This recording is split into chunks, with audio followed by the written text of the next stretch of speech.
person drinking tea over there. Isn't that Yelan? Oh, looks like she's having some kind of tea party with friends. We're just in time. Aren't we gonna go say hi? Well, Officer Edler, after all that work, I think we've got them this time.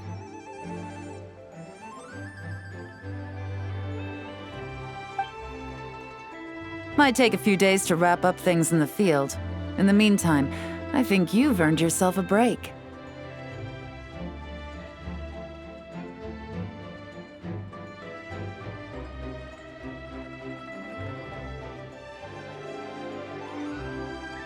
Much appreciated, Miss Yelan.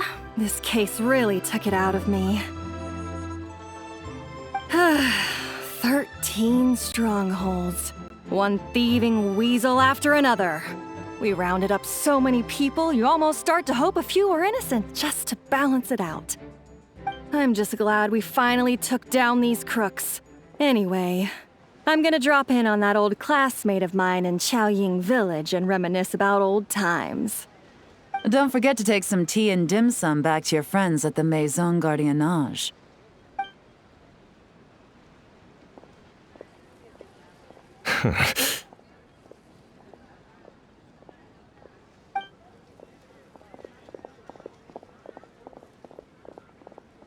Oh, looks like Yelan's friend left. Paimon kinda wanted to meet her. Ah, another pleasant surprise. Traveler, Paimon, take a seat. Excuse me, a pot of your finest Yunlai white tea, if you would. And 2 more place settings.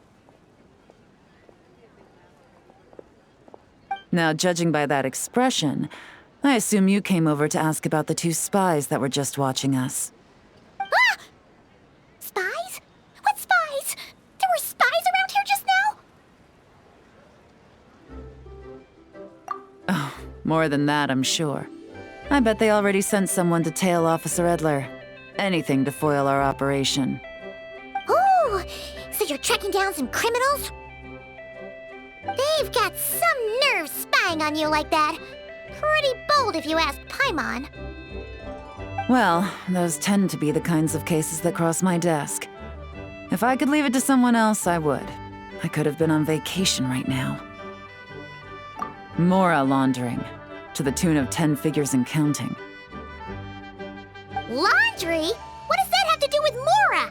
And who are these figures? There are 10 of them? In layman's terms, a certain merchant in Fontaine possesses a large amount of Mora obtained through illicit means. But it's easy to get caught when you're moving that kind of cash.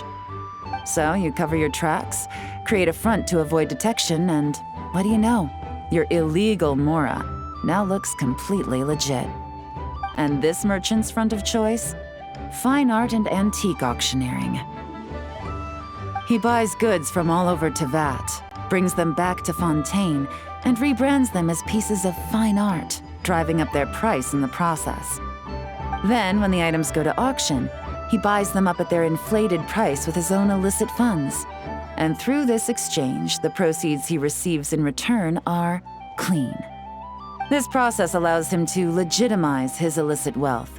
He even launders Mora for other criminals as well, a business which earned him the title the Dark Financier.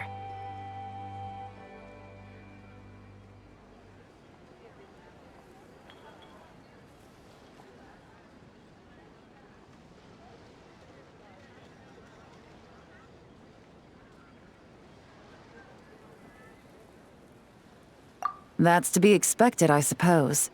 In Chenyu Vale, you can get your hands on exquisite antiques without breaking the bank. Tea sets, porcelain, jade, statues, all easily marketed as pieces of fine art. Liyue goods being used in illicit underground schemes poses a real threat to our trade standing in the long run. So, instead of getting to enjoy my long-awaited vacation in Fontaine, it's back to work for me. Okay, Paimon thinks she gets it now. It's like moving Mora from one hand to the other. In other words, just disguising where it originally came from. But if you know what this merchant is up to, shouldn't it be pretty easy to catch him? You go to the auction, wait for him to appear, then nab him right as he goes to purchase his expensive piece of Liyue art. Not a bad plan, Paimon. But there are too many loose ends. If you were the mastermind behind this whole scheme, would you really expose yourself as the face of the operation? Oh, yeah. You wouldn't want to be seen doing the dirty work. You'd send someone else instead. Like, if Paimon was the bad guy, she'd send the Traveler. No, wait! Even if Paimon turned bad, the Traveler would never. Paimon would need, like, a group of minions or something. Oh, Paimon gets it now. Even if you track down the goods, if this dark financier guy isn't the one doing the buying at the auction, you won't catch him. It's not just a matter of who's at the auction. You also have to source the goods, transport them back to Fontaine, get them to the auction house, none of which are tasks he performs himself. He has a whole crew to hide behind. Tracking down the goods is already complicated enough. They change hands so many times, the trail is almost impossible to follow. So the most logical course of action is to play the long game. You start small. You find someone you can follow behind all the smoke screens, who'll lead you straight back to the dark financier himself. Wait, so you were just pretending? And to think, Paimon thought all that stuff about wrapping up the case and taking a break was actually true. Right you are, Traveler. Working with the Millilith and Officer Edler, we managed to launch attacks on all of the Dark Financier's strongholds, which allowed us to nab most of his crew. Those spies just now were his most important agents, the two people he trusts to have direct contact with him. The first is Corday, a senior member of the Fontaine Antique Association, in charge of auctioning off the goods. And the other is Dodamani, a ship owner from Sumeru and longtime cargo transporter. They're under pressure to salvage the situation, so we let them slip through the cracks on purpose. The goal is to make them think that, by some stroke of luck, they're in the clear and have room to act. They think keeping tabs on Officer Edler will allow them to operate under her radar and get whatever remains of their goods out of Liyue. But little do they know, while their attention's fixed on her, I'll be secretly gathering the intel that's gonna bring them crashing down. So, interested in coming along for the ride? I'm curious how you take to this line of work. Could be some potential there. Yeah, we kind of stumbled into this whole thing, but now we're a part of it too. Let's do it! For Yelan, for the people of Chenyavale, and for, the Liyue business world! I admire your selflessness, Traveler and Paimon. Let me be the one to look out for your self-interests then, namely your payment. How about we do this the Fontainian way? You'll get exactly what a top agent receives for a dangerous field mission. Getting started is always the hardest part, but luckily, I have a lead. The Dark Financier's crew is even more on guard than usual, so our best bet is to do some counter-surveillance to get on the right track. And I think I know just the place to start. Let's head northeast and see if I'm right.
All right, let's start our investigation here.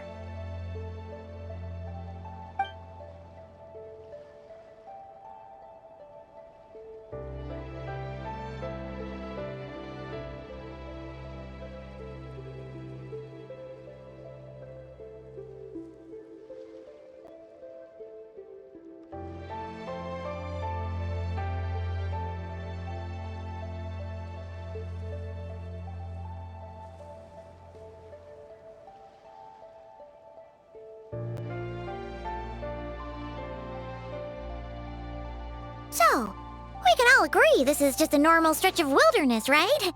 Paimon doesn't see any bad guys to nab around here. Well, it didn't take long for you to understand our role here, Traveler. Thinking like a top agent already. Impressive. Like I said, we need to start small. If we want to track down the man himself, our best bet is to start with his goods. So right now, finding his stock is our #1 priority. And to do that, locating his hidden stronghold is imperative. Which brings us to why we're here. Pretty good vantage point from up here, don't you think? Huh, guess so.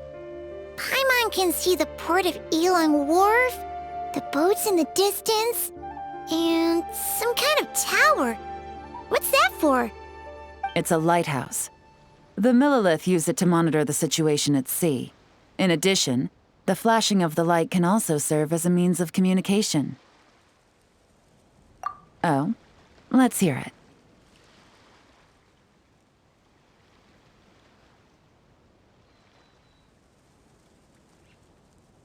Not too far off at all, Traveler.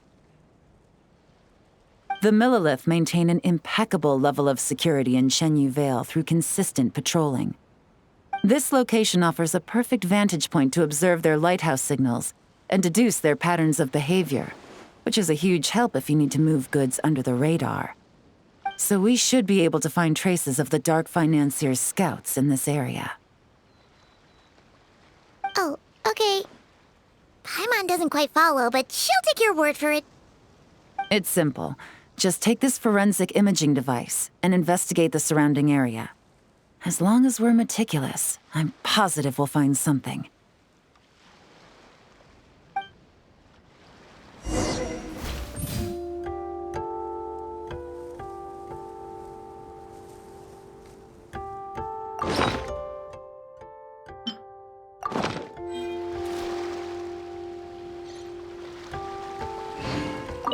Well, remember, an eye for detail is key. Clues are often hidden in plain sight.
Some good finds. Whatever door this key opens could be critical to the investigation. And this carrier pigeon tube contains several coded messages. Huh. So there really is evidence around here. It's like these guys aren't even afraid of getting caught. What if the Millilith noticed them spying and decided to investigate? These objects suggest the Dark Financier scouts were likely disguised as fishermen. People like that are trained not to crack under pressure. All they'd need to do is come up with a believable excuse, like needing a place to rest. The Millilith can't investigate or apprehend a civilian without probable cause. Paimon can just see their smug faces getting away with something like that. Not to mention, the traces on these objects are fresh, which means the scout here is still active and wasn't among those caught by Officer Edler. So we need to stay vigilant. We can't let them know we're still on their tail.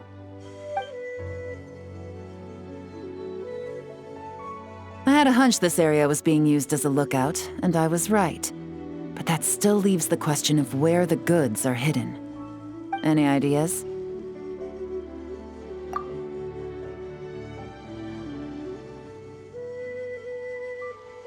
Spot on again, Traveler. Looks like you don't need anyone to hold your hand when it comes to deductive reasoning. Given a carrier pigeon's speed, the two locations should be close enough to deliver messages quickly. That means the base we're looking for should be within a certain radius. Ruling out areas within line of sight of the lighthouse, as well as places with a lot of foot traffic. That just leaves the shallows to the north of Mount Mingyuan? That certainly sounds plausible. You have the cover of the mountains, and the advantage of hiding right under the authorities' noses. Well, our next destination is decided then. Let's go.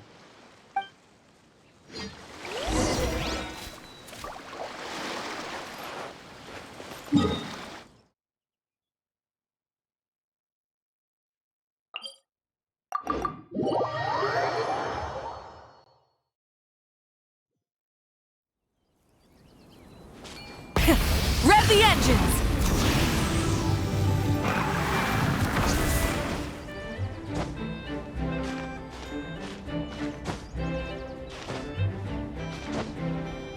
Hip. Full throttle!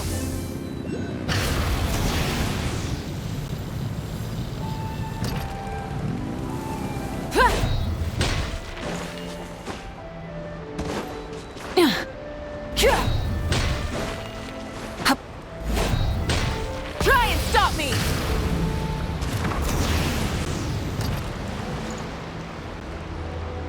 And nothing out of the ordinary here, either. That's right. No detail is too small to investigate. I believe in you.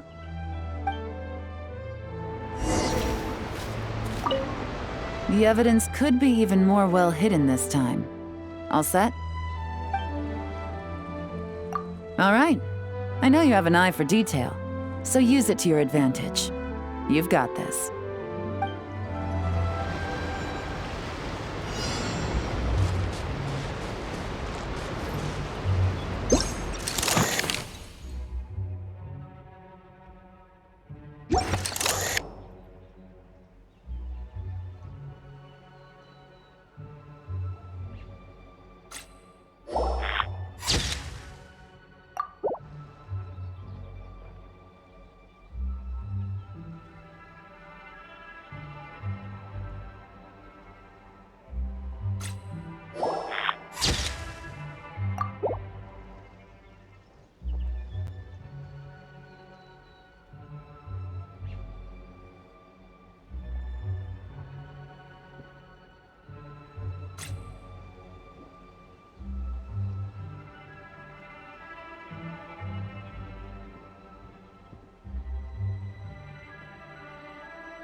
Definitely wasn't easy to find. Well, well. Looks like you tracked it down in no time at all. I see your potential as a solo field agent, Traveler. Now, time to test out the key we found earlier. Let's see what surprises could be in store. This isn't their home turf, so I doubt they had time to set more traps. Should make our lives easier.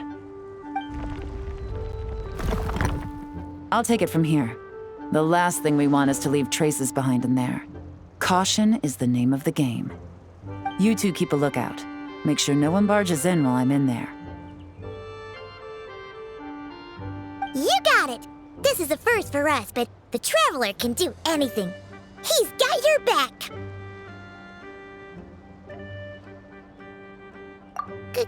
Good point.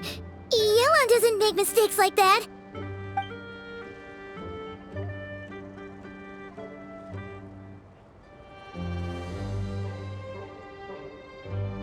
All right, that's done. I've noted the features of all the porcelain items, vases, and teas stored here. We need to keep a lookout for these features at the auction and pinpoint the person attempting to purchase the corresponding goods. Then, we can let them lead us to our main target. Wow, that was fast! You must do that all the time, huh? Now, we wait. There are countless auctions in Fontaine. We can't possibly monitor them all. Besides, that would be a waste of personnel. I'll continue to conduct surveillance in the area, keep tabs on the situation, and attempt to decipher their coded messages. Once his two lackeys move the goods, we can shift our focus to the upcoming auction. And then, we'll have somewhere to start. Got it! All we can do now is wait. Wait, and then follow them straight to the guy behind this whole thing so we can give him the old 1-2 punch! This whole time, Officer Edler has been leading her two stalkers on a wild goose chase around Chaoying Village. Once they decide it was all a waste of time, it's her turn to tail them instead. Not to mention our operation has already put them under extreme pressure. We've forced their hand. So let's meet back up at Yilong Wharf in 2 days.